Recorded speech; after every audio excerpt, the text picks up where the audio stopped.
I like cycling indoors. I enjoy the fact that you can do it any time of day or night, and you can hop on and get going without much fuss involved. But I also love cycling outside. I love nothing more than getting out on the bike on the weekends when I have time. I'm fortunate enough to live in the countryside with quiet lanes everywhere, surrounded by gorgeous countryside. And I like being fit. I like getting fit. I'm a bit of a stats nerd, so I like keeping track of my numbers and seeing how I'm improving. But I'm not very good at staying fit. I need a challenge, something to ride towards. Now, I've actually had a pretty good winter already. I'm not quite starting from zero anymore. And I think I found a way to address all of these things. Let's delve into how I'm going to do it. As some of you might have seen on GCN in the summer of 2022, I took on the Étape de Tour in the French Alps. But July is miles away. I need something a bit sooner than that. So what's just round the corner? The Spring Classics. Yes, I'm on the way to Flanders, the Tour of Flanders. Well, not the actual Tour of Flanders, the sportives, the day before, which does take in all of the hills of the pro race. And to make sure that I can get over all of those hills and hopefully enjoy myself a little bit along the way, I've teamed up with Wahoo, and I'll be using their Wahoo system to devise a training plan to keep me on track.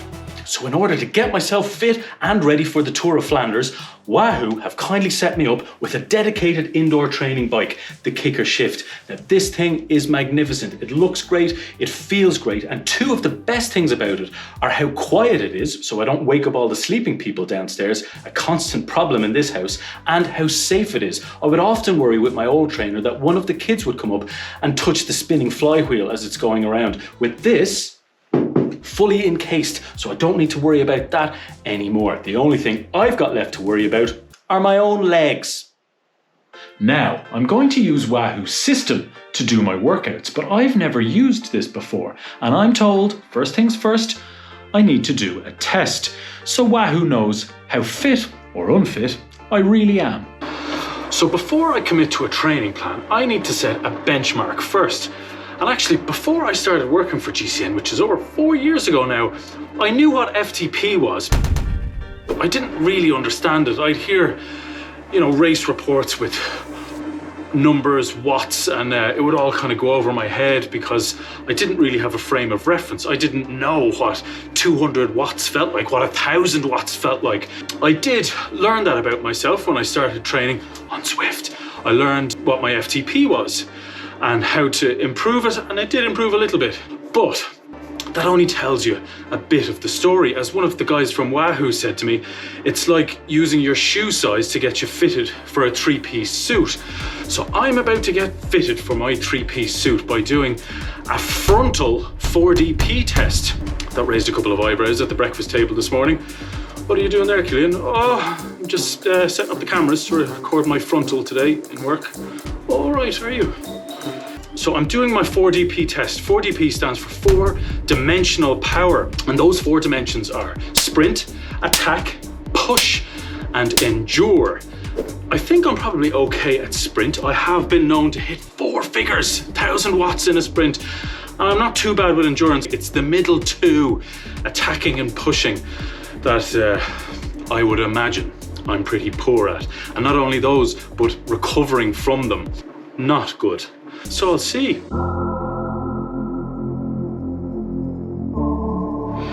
Just realising how terrible I am at cycling with erg mode off. Just cycling to power, which I'm supposed to have been doing for the first bit of this, and I'm terrible at it. I'd say 30 watts either side. Can't get it bang on. I don't know how the pros do this. Well, they're pros, I guess. They're professional. I've got my first free ride coming up, sprint. I have to go all out for 7 seconds, but I have to do it twice.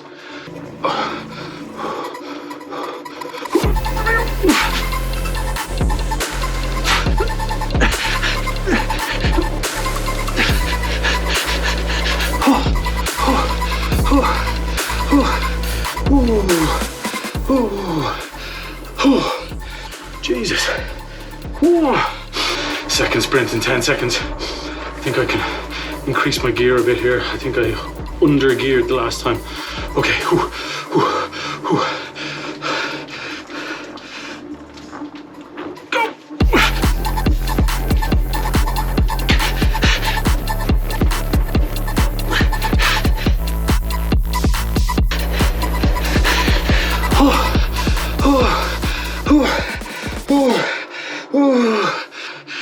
comes the hard part. Recovery. Whew. Next up is the 5 minutes. You know, as hard as you can go for 5 minutes, free ride. I think my FTP at the moment is roughly 190. So, I mean, I should be aiming for over that.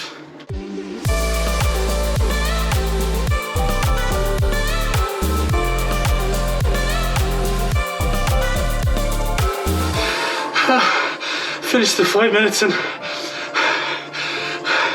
now there's only 5 more minutes until I have to do a 20-minute FTP test. 20 minutes! Whew. It's told me to go for a walk for a minute. Oh.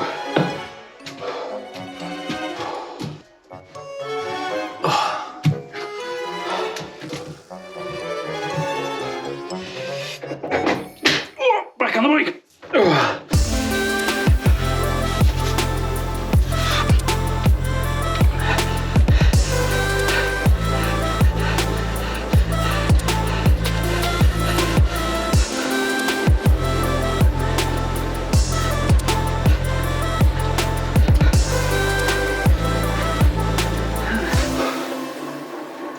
I've just finished my 20-minute effort, and again, quite pleased with how I measured that.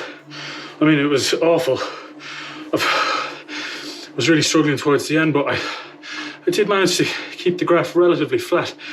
I don't think I could have paced it much better or gone much harder, so I'm kind of pleased with that one. What I've got to worry about first is my last of the 4 things. The 4th dimension is a 1-minute effort. After I've fatigued myself this far, I've got 1 minute free ride to go, and then I'm done. Oh.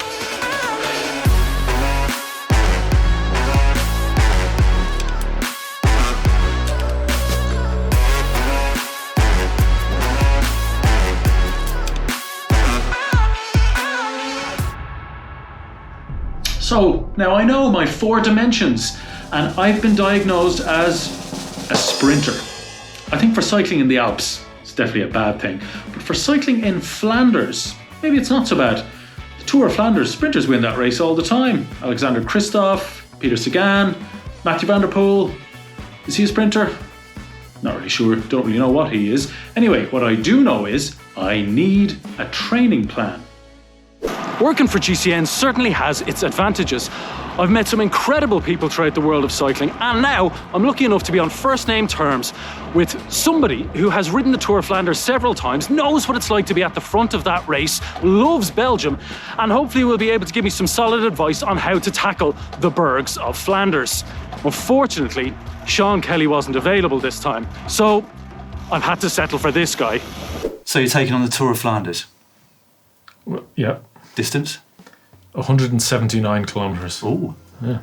Well, I think it's doable. Not the full length. No. But I think because you've got it in your mind already that you're doing that length, yeah, that's your goal. If somebody told you on the day after 170k you're doing the full 270, that might be a stretch. Yeah. If you were doing the shorter one and somebody said the 180, that would also be a stretch. But because you've got that goal right here, right now, yeah, it's more than doable. Yeah, 200 kilometres is kind of a thing, and it's less than that. So Yeah. it's mentally, it's okay. It's an okay shape in my head. Yeah. Well, I would say that a lot of the advice you probably got before the Etape would stand you in good stead for the Tour of Flanders as well. I.e., don't get too excited at the start. Yeah. Which is really easy, as you know, when there's thousands of riders alongside you. Yeah. You spent months training for, thinking about the big day. Yeah. And you look down and think, I'm flying. Well, and that's just the adrenaline talking. Well, it was one of the big pieces of advice. It was before the Etape, and I think I did it well because I started in a group that I probably shouldn't have started in, and I knew I was going to be passed out for about 2 hours solid, and I did. I kept myself to myself, and I didn't go bananas. So yeah, I'll remember that one again. Obviously, the climbs and the cobbles are a big part.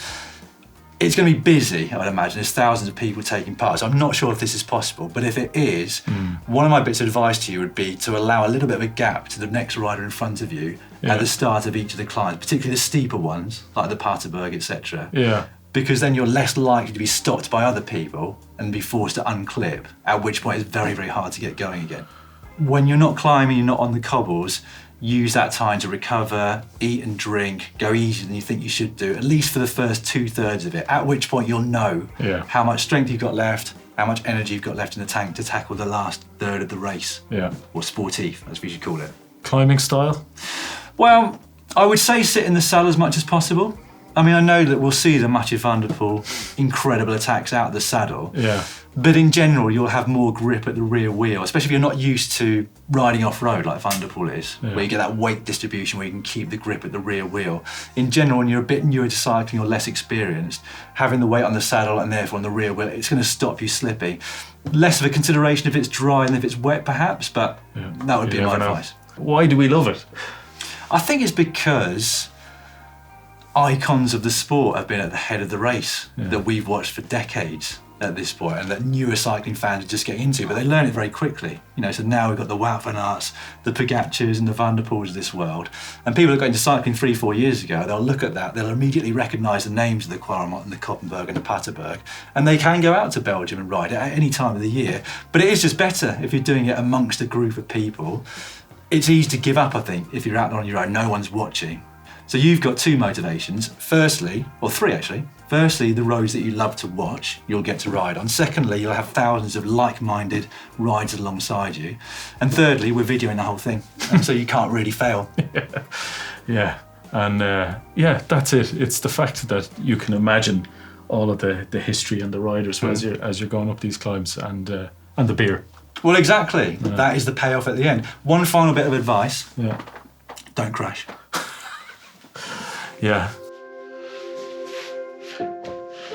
I've just finished my first yoga session, not just of this training program, but ever. And I think I'm pretty terrible at it. I'd say I haven't been able to touch my toes for 30 years, and I'm no closer now to being able to do it. But I mean, kind of felt good. Don't think I was quite ready for the levels of flatulence. Wasn't prepared for that. I can't really imagine myself ever doing yoga in a group environment. Probably best for everybody. So I've just finished my latest training session on Wahoo's system, and the eagle-eyed among you might realise I'm not wearing any cycling gear, and that's because this particular session was all in my mind. Part of the system program is mental training to focus your mind and to kind of give you a toolkit to trick yourself into becoming fitter and stronger, and that you're able to do things that you didn't think you were able to do. And up until recently, I definitely would have been one to look at this and think, this isn't for me, this isn't going to work. But a few years ago, I received a piece of advice. I actually can't remember where I heard it, but you know the way you get these like Instagram inspirational little things which try to improve your life, and a lot of them are nonsense, but one of them stuck with me. And it was, if you find yourself saying, oh, I have to go to the shops, or I have to go out and cut the grass, or oh, I have to bring the kids somewhere, if you just change one word, and if you change the word have to get, so I get to go to the shops, I get to cut the grass, I get to bring the kids to wherever they're going. Doesn't work all the time, but it works just enough to make it worthwhile. It's changed my outlook on these kinds of things, these mental focus exercises. So it being part of my cycling training is something I would have dismissed before, but now let's give it a go. I've just done a workout outside for the first time ever. I don't mean like gone training outside for the first time ever. I mean like an actual structured workout. Normally when I do those, it's on erg mode or ERG mode, where the trainer inside is making you do the power that you're supposed to do, and you don't really have to think, and you just keep turning the pedals and that's it. And I've never had to do it outside before, and Wahoo's system kind of encourages you to do this. So I had it all loaded up on my head unit. So my head unit is telling me, and I have a power meter as well. So the head unit is telling me what power to ride to. And it got to really make me think, like about pro riders and how they ride to power, and it's really not easy. I think I'm pretty bad at it. So I'm on my way. The road to Flanders starts here. Got my fancy new indoor bike, lovely new Ahoo kit, got my Wahoo system training plan. Now, I've been quite fit before, although it was nearly 2 years ago now, but it means I know I can do it again. All I have to do is just tick those boxes. Lloydie's advice for me was okay, I guess. But allow me to throw it to you, the GCN viewers. Have you got any advice for me? I've never ridden a Belgian berg before. I've never ridden in Belgium before at all. So is there anything I should be doing? Or maybe things I shouldn't be doing? Let me know in the comment section down below. And don't forget to give this video a big thumbs up. I can't actually give a big thumbs up myself because I'm holding a GoPro and I can't cycle a bike with no hands. So something else for me to work on.